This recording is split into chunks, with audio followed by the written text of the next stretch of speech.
Is it time yet? Is it time yet? Is it time yet? Is it time yet? It's finally time? It's Morbin time!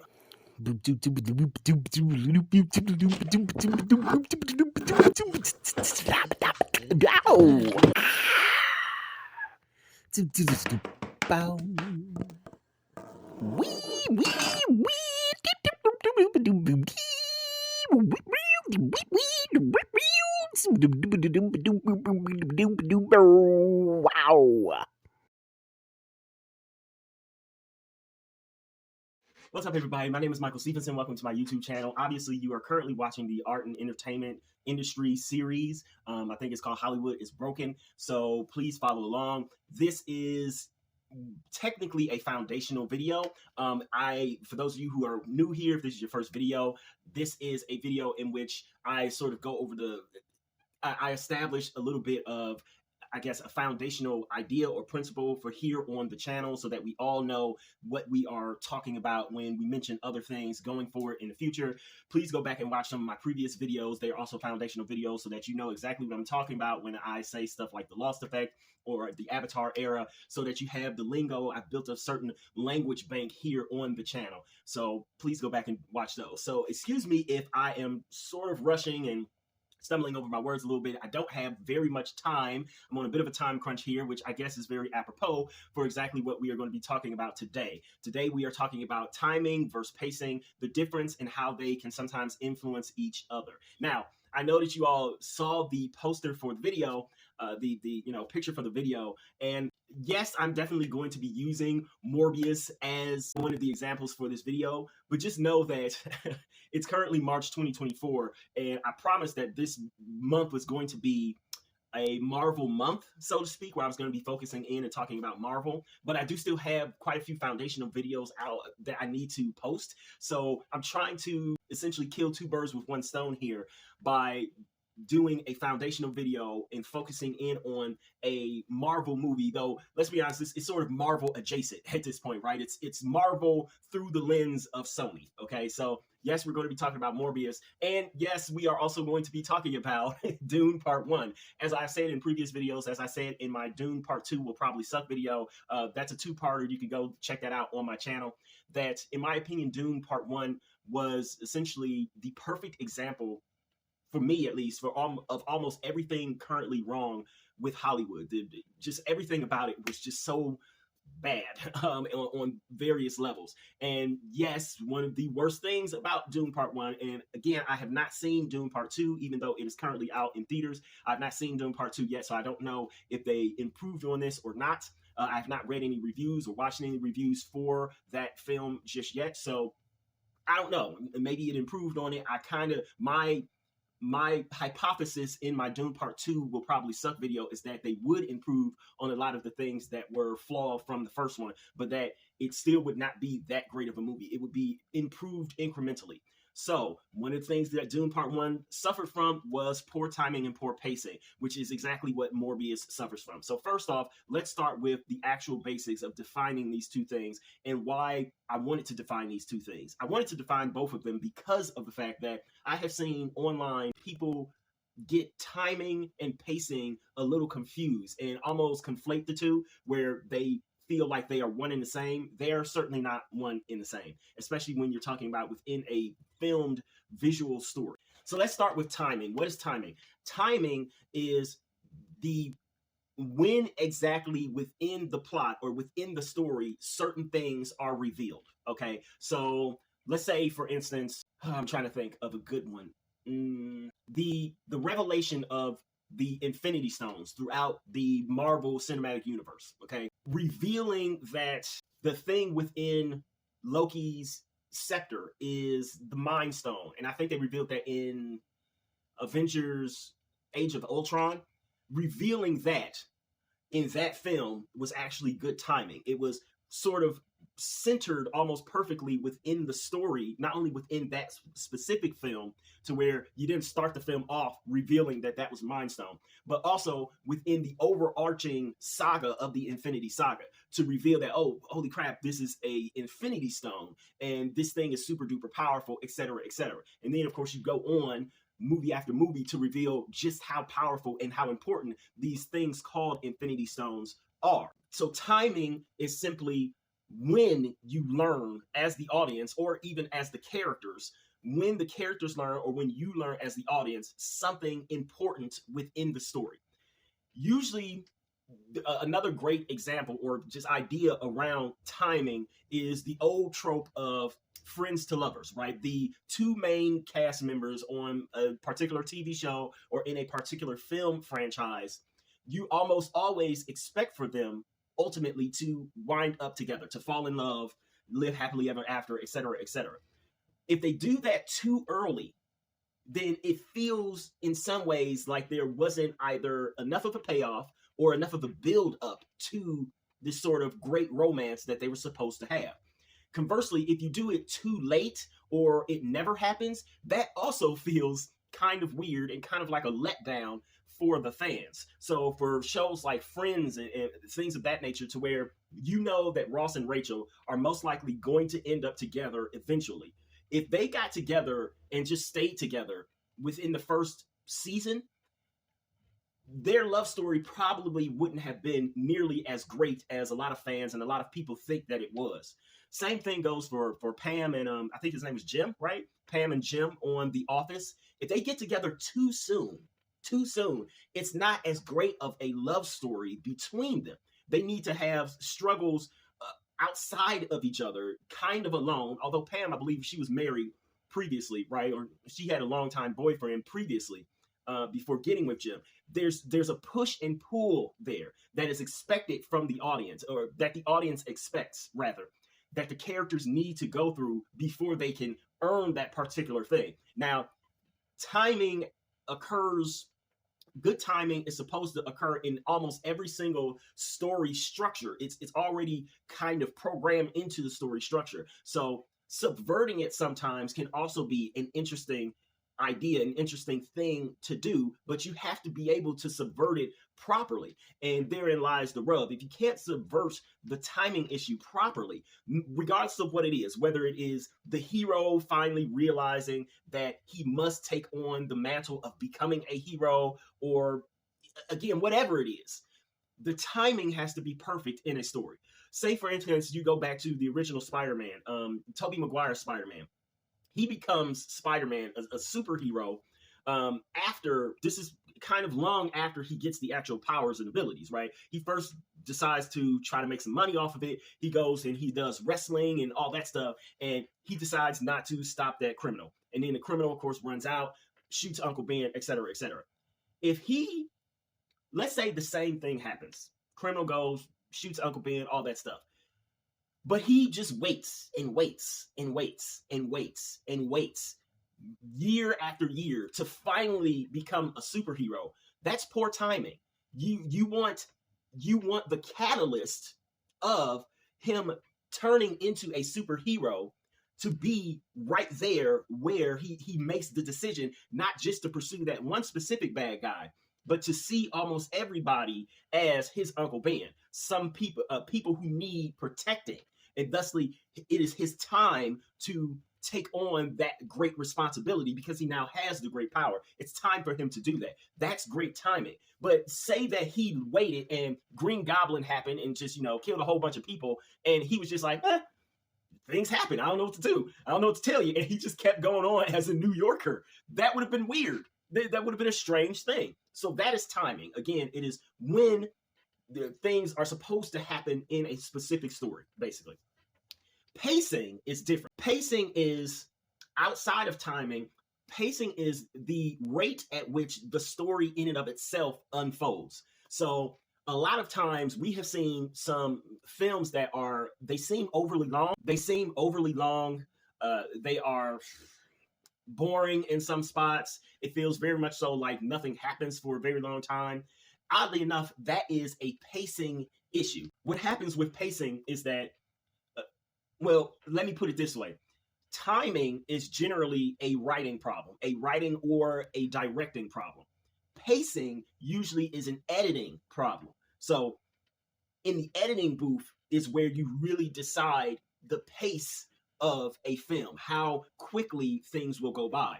For instance, trying to think, in some of the scenes within Morbius as well as in Dune, it feels like we're in that scene, that particular scene, either for too long or not long enough to where things just sort of slide by super quickly. And so you either don't know what's going on or you don't get a sense of any sort of weightiness to the scene. Every single scene in a film needs to have a certain level of weight to it. It needs to have WEIGHT in this case. It needs to have a certain heaviness to it to where you are learning something within every single scene. You are progressing the story. What happens in a lot of films that don't have that is that the progression of the story seems off. It seems like there are a lot of stops and starts, stops and starts, stops and starts. This is prevalent in both Dune Part 1 as well as Morbius, and I'm going to start giving you some examples in a minute. Just hang with me. But the pacing on a film is more noticeable oftentimes than the timing of the film is, because the pacing is something that will allow you to it'll allow for your mind sometimes to wander, or it'll allow you to feel dialed in to a film. One film that was exceptional, in my opinion, in its pacing was that of Inception. Inception is a 2.5-hour film. Okay, it's a long film, but it's actually as long, or maybe a little bit shorter, or maybe a little bit longer than Dune Part 1, and yet it is such a fast-moving film. It moves so quickly that it never feels like it slows you down to such a point to where things are going to be boring or you feel bored. Now, sure, you might sometimes feel as if you are losing sense of where you're supposed to be within the plot. You might get confused at sometimes, but you never feel bored with the story unless it's just completely not your taste at all. It has a fantastic pace. Poor pacing usually lends itself to this idea of filler episodes. So I think filler episodes grew out of, I want to say that term grew out of the 90s, and it specifically came around, or at least was very prevalent with that of Dragon Ball Z. Now, I'm sure that a lot of you know what Dragon Ball Z is. For those of you who don't know, Dragon Ball Z is a Japanese anime that it follows the main character of Goku and some of his, assorted friends and family and everything. It's sort of a Japanese style Superman, so to speak, if you can go that way. It originally came out, at least in America, I believe in the late 80s, early 90s, somewhere in there. But similar to Jackie Chan, for those of you who don't know, Jackie Chan came to America also in like the 80s, maybe even the late 70s. He came to America, did a few movies, 2 or 3 movies, and for whatever reason, they didn't make him the next big superstar, like Bruce Lee had been. Bruce Lee passed by the time he got over here, and he was supposed to be like the next guy, the next, amazing kung fu martial arts master, and it didn't take. And so he had to go back to China, and then he came back over with Rush Hour in the 90s. Dragon Ball Z sort of did the same thing in that they were here a long time ago, but they didn't really hit. They didn't become a big hit well into, I believe, the late 90s, maybe even early 2000s, after Pokemon had started this whole huge thing. So they didn't become a hit until the 2000s. But then once they did become a hit, kids, mostly nerds, mostly, like little kids like me, boys, would go and we would watch Dragon Ball Z on Cartoon Network's Toonami. And it would be an episode pretty much every single day. It was a new episode every single day. But what we started to notice is that we started to notice these things that we label filler episodes, in which nothing really happened in the episode as far as the fighting went. And that's kind of why we watched the show, for the great action, drawn action. Of course, it's anime, so. But there was some great action scenes, some great fighting and whatnot. But sometimes there would be a filler, and probably the most prominent filler that I could remember from the original DBZ anime was that of the filler within the fight between Goku and Frieza. Now, Frieza is another alien. He actually looks like an alienoid, whereas Goku looks human. And they're fighting on this planet. And the actual fight between these two superpowers, think of Superman versus Zod in some instance. It's not a direct comparison, but they take like 3 or 4 weeks, okay? New episodes every day, Monday through Friday. They take about 3 or 4 weeks just to get through this fight, maybe even longer, because every so often they would fight a little bit. There would be some, hand-to-hand combat, and then they would pause and they would just sit there and stare at each other and talk for episode after episode after episode. We started to think that, yeah, these are filler episodes where they're just trying to extend the runtime of these the anime series, because nothing seems to be happening. Now, of course, there was stuff happening. There was, a lot of philosophical battles and things of that nature going back and forth with each other. But at the time, for teenagers, it's just like, okay, just get on to the fight. We want to know who wins. We don't know what happens, etc. That in and of itself is kind of what a lot of films are suffering from now.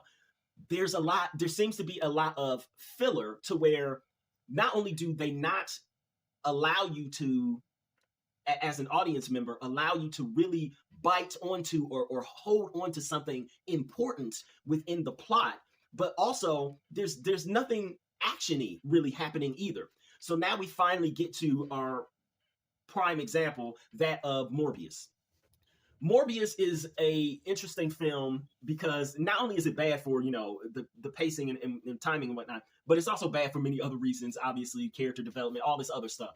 But similar to Dune Part 1, it shares in both having poor timing and poor pacing. So first off, in certain aspects of the film, you kind of want to know a lot more about what is actually supposed to be going on. This is supposed to be an origin story for Morbius, right? So in order to have an origin story, you want to have a little bit of what is going on in the person's life before they become a superhero or a super villain. Morbius is sort of, he's technically a villain of Spider-Man's, but he's also got a little bit of that anti-hero thing going on. And here, obviously, he is more of a, I guess you can say he's a hero. I guess you can say he's a hero here. But in any case, it starts off by having really poor timing. So we jump from him being in some jungle somewhere, in a cave, looking at some bats, explaining to us some bat crap, to him being a child. And he's talking to the new kid on the hospital wing block, so to speak, right? And he's labeled this kid Milo, which, as an aside, if y'all remember, that was not his actual name. Like, that was not the kid's actual name, Milo. I'm thinking to myself, like, wow, this Morbius dude is kind of an a-hole because he just relabeled him Milo and then never called him by his real name going forward. Everybody just called him Milo after that. I digress. But anyway, he skips to that being a child, and then it almost feels like, because everything is going so quickly, they skip back to him being an adult, and you're supposed to have learned, and you're supposed to have learned in those first few couple of scenes that he has some sort of incurable disease. We don't really know what it is. They never really say, at least from what I can remember, and I've watched the movie 3 times at this point. I did not see it in theaters. I just saw it on Disney Plus. It just came. But we learn that he has the incurable disease. We learn that Milo has the same thing. We learn that they basically grow up together in this hospital where, these kids sort of are taken care of, until Morbius shows some aptitude for science, for technology, for something. And he's sent off to a special school where he can study. And we learn that Morbius ultimately commits himself to trying to cure the disease that they have. But then after that, the timing, everything just starts to go wonky. Okay, so first off, let me say this as an aside. I just made a video actually defending exposition dumps. And yes, I watched the movie after, I saw the movie before I made that video. So I still defend exposition dumps in some cases. Exposition dumps can actually be good because if you write them well enough, they don't have to slow down the pace of the film, and they can give the audience a certain level of information that maybe they were missing because it went by too quickly. But herein lies the problem with Morbius, is that when you don't have to do an Okay, y'all, so first off, let me just say that I am absolutely ticked. I am super pissed about this. So if you are currently listening to this just as like a podcast or something, then keep going on. You're probably hearing some sort of volume difference, that's okay, that's fine. But if you are watching this as a video, then you are watching an image where, once again, the audio does not sync up with the video. That is because, y'all, I guess I need some new equipment. Please buy some of my books so I can get some new equipment, a new phone, a new camera, a new something. Because this thing said that it was recording and it cut out 7 minutes of the video that I was recording. Just cut it out. Like, I'm so ticked. I'm so ticked. So this is a few days later, and I have to re-record what it was that I was saying. I'm trying to piece it together of where I was. So basically what I was saying is that the one of the first scenes that had poor timing to me in the Morbius movie, was that scene in which he is receiving an award. Totally superfluous scene. It had no logical reason to be in the movie to begin with. So what it does is that it sets up that he's receiving this award for having done some amazing thing, but then he rejects the award, and we also don't see him actually reject it either. But he rejects this award only to then come back in the next scene and tell not only the little girl that he's experimenting on, that's a whole different thing in and of itself, him experimenting on this little black girl. We're not going to get into race stuff right now, though. But he tells her, and then he sort of repeats it to the very doctor that he's working with, that, oh, yeah, I didn't take the award because I've been failing so much to do the one thing that I want to do. So my point was this, is that his failing is something that we should have seen.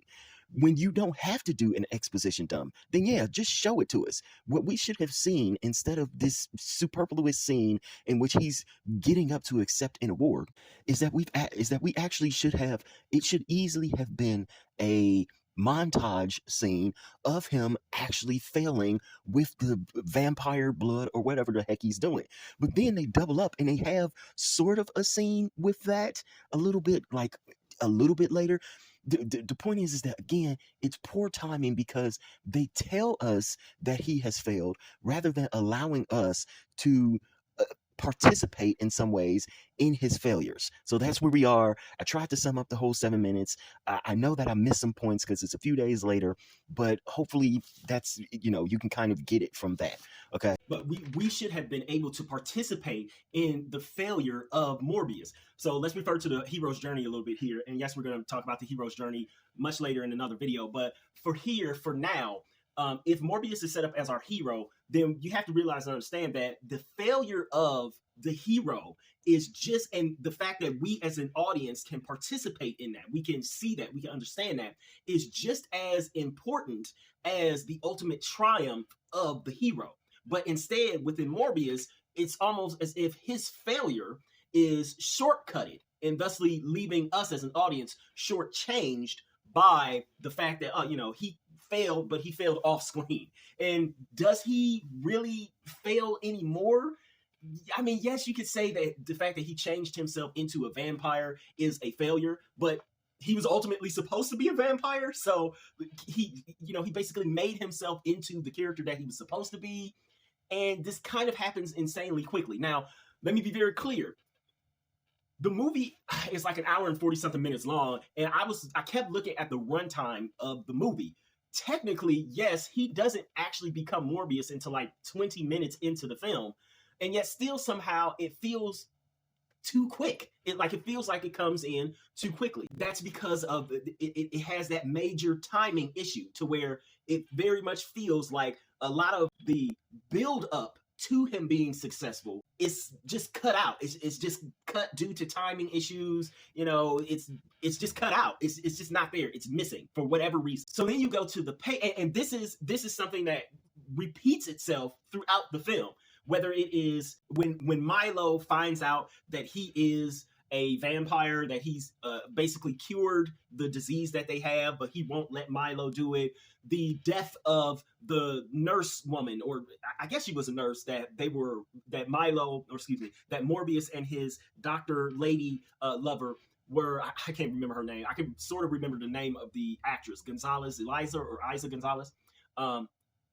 The death that of the nurse that they were working with, the fact that he found out that the police were looking for him super quick, like all of these things, they just felt in some ways unnatural to the story, mainly because they happen so quickly. They are revealed so quickly that there is almost never throughout the entire film any time given for the audience nor for the actual characters to emotionally wrestle with and ultimately accept what is going on to them. It's like it's never any of that at all. Same thing or a similar thing happened in Dune Part 1. The scene that sticks out to me as both being out of time and also affecting the pace, which we'll get to. We'll go back to Morbius to address the pace in a minute here. But the scene that sticks out to me the most in Dune Part 1 is that of when Jessica is receiving, they first just landed on Arrakis, and Jessica is receiving some sort of gift. She's receiving a dagger, right? And the dagger has importance within the culture of, I believe, the Fremen, and I think it has been its importance is also known to her through the Bene Gesserit. So she's receiving this dagger and all this stuff, and yes, there's supposed to be some importance there. There's supposed to be importance there. And the dagger ultimately is supposed to come back in the story later on. And this, of course, is the Lost effect because you have to refer to the book. In the book, the dagger, I believe, is supposed to be more important in the future. But think about this. Do you ever later on within Dune Part 1, just in Dune Part 1, we're not even talking about Dune Part 2. So maybe it is in Dune Part 2 and I'll give it credit. But in Dune Part 1, do you ever remember seeing or hearing anything about that dagger again? Because I don't. Do they ever mention it again? Do they bring it up? Does Jessica fight with it? Does Paul fight with it? Is it a thing ever again? Because if not, then why is the scene in there? Think about this. They spend somewhere around 1 to 2 or maybe even 3 minutes of screen time in a 2.5-hour movie. They spend like 2 to 3 minutes of screen time on this one scene only to never have it be brought up again. The detail, they share a detail with you that is supposed to be important. It's supposed to be relevant. And yet, and at the same time, it feels as if it's out of time. Because number one, it doesn't seem like the scene really goes with anything else. It's just a superfluous scene that's kind of left out there and is never referred to again and has little to no importance. So why is the scene there? It just, it bothers me because it's just such weird timing to learn this now. It's very weird timing. You have a few other weird timing instances. The scene in which, dang it, why do I want to call him Dakota? Duncan, Idaho. He shares with Gurney and Paul and some of the other people of House Atreides, soldiers, I assume, the things that he's been learning about the Fremen. And even that scene in and of itself also feels like it's sort of just out of place. Like they filmed it and then they didn't really know where in the film to put it. So they just sort of stuffed it in to here and like maybe it'll fit there. A lot of times, poor timing of stuff also interrupts the flow of things. It interrupts the flow of the film, the natural flow of the film, which throws off the pacing. So before we move back to Morbius and talk about pacing, one thing that you should know is that a movie can have poor pacing, but not have poor timing. But almost always, when a movie has poor pacing, the timing is going to be off. Like things that you learn stuff too quickly, or you learn stuff not at all, or you learn stuff too late, or you learn stuff that doesn't even seem relevant. All of that is weird timing, right? So now we go to the pacing, the run times, the lengths, all of those things that also influence the film. My God, the pacing in Morbius was just so weird. Same thing for Dune Part 1. The pacing was just off in every way, and just in every way. I just don't even know where to begin with it. There were the opening 2 scenes, going from Morbius being in the jungle to Morbius being a little kid. Those scenes felt like they passed too quickly. It just felt like they passed way too quickly. Of course, then the timing of him receiving that award, which that was a superfluous scene. Like I said, they could have just mentioned that he was going to be up for an award as they showed him failing. Then they did have a very short scene of he's trying something. He's doing some science stuff, but it was like they didn't want to focus in on that. So they just immediately made it like, he succeeded. And so from there, the pacing just becomes haphazard, just in every way, shape, or form. He kills the ship of soldiers almost too quickly. I know he's a vampire and he moves, you know, at a speed unlike anything else, but his transformation into the Morbius, the living vampire, that feels too fast. It just feels like it goes by so quickly that it's just there's no. Oh my god, it's just so frustrating because if the pacing is so fast that it makes you feel like the movie doesn't know what it wants to be, because it could easily have been a fairly decent horror film, but horror films thrive off of slow pacing and slow build.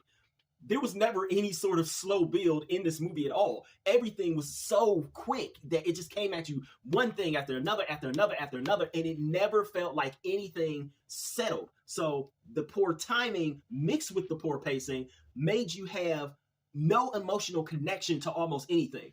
The scene in which he's struggling because he's trying very much so not to give into having to drink some blood, some synthetic blood, and then Milo comes in and he finds out that not only is he a vampire, but that he also has figured out a way to sort of cure the disease that they have. That's supposed to be an emotional scene. That scene should have played out longer. It should have been a longer scene, an extended scene where the emotions, the depth of Morbius's supposed betrayal within the eyes of Milo is really felt. It's something that's heavy. It's something that is engaging. But instead, it passes by so quickly to where it's like, okay, hurry up. We got to go. We got to get to the next scene. That's how it feels throughout the entire movie. It just feels constantly like they are rushing. And now, yes, you could say in some instances that this might have been a little bit like Sony's original version for Tobey Maguire's Spider-Man. I remember the montage in which he's trying to actually figure out his powers, right? And he's jumping from roof and he's like shooting out the web and he crawled on the wall for the first time in the alley. You guys know what I'm talking about. Even that, though, felt far more natural. Morbius has a similar scene in which he's in his lab and he's talking to himself. He's talking to a computer, recording his journal, his logs and whatnot. And he's like, I wonder what I can do. And within the span of like a minute and a half of actual runtime, he finds out that, yeah, he can just do all this amazing stuff. He's like, well, I wonder, I can use this sort of echolocation. I wonder how that works. He never struggles with it at all. It's just, boom, he automatically knows how to do it almost instantly. Not only does the movie, weirdly enough, make him a Morbius Sue, right? Not a Marty Stu, but a Morbius Sue, where he just kind of can do everything really quickly, but it also never pauses long enough to give you any kind of emotional connection and say, oh man, this must be really tough on him. It must be really tough going through this, especially knowing that now he's going to have to stop his friend and he might have to kill his best friend, etc., all this stuff. No, the scenes just slide from one to the other, to the other. Essentially, and I'm going to have to talk about this in another video because this one's running too long, but, and I know I mentioned this in my Silent Perverts video, the Silent Perverts Part 1, because using silence does not necessarily mean that something is adult. However, scenes do need to have a certain respiratory rhythm, if you will. You have to allow certain things within a scene to breathe, to take all of the air out of the room, just so that you have that emotional impact that the character should be feeling. You want to translate that to the audience. So you let some things sit. This is why in a movie is always supposed to have pacing to where there are some things that are slow and they run slow and they're supposed to be slow. And then there are other things that are fast. But it's never supposed to be or never supposed to feel like stops and starts. And that's what Morbius feels like. And that's what Doom Part 1 also felt like to me. There were stops and starts where, okay, we got to give you a whole bunch of information or we have to do a whole bunch of action and then nothing happens. And then a whole bunch of stuff happens again. And then nothing happens. And then a whole bunch of stuff happens. And then a whole bunch of different stuff happens. And then you're supposed to have learned this. All of that timing and pacing were off in both of them. and there was never room to breathe for neither the characters nor the audience. So that was a foundational video. I think I'm going to stop it here. The video's running a little bit too long, and I didn't even talk about some of the stuff that I actually want to talk about. Another video, I guess, in the future. But yeah, we'll probably talk about Morbius again. Again, though, this is Sony. This is Marvel adjacent, so it does technically count in the Marvel March. Okay, so we're probably going to skip over to look for the next video of timelines, right? Keeping in line with this whole time thing that we got going on. All right, so I don't have a sign off, everybody. So while I don't have an official sign off yet, I guess I should do the whole please like, comment, share, and if you so desire and you want to see more, subscribe. But more importantly, I will ask that you please go and purchase one of my books. They are mostly ebooks, and pretty much they are all under $10. See if any of my work is actually any good, if it lives up to any of the things that I'm talking about here on my channel, specifically with the entertainment industry videos. So please go purchase my books. All of my links are down below. Thank you.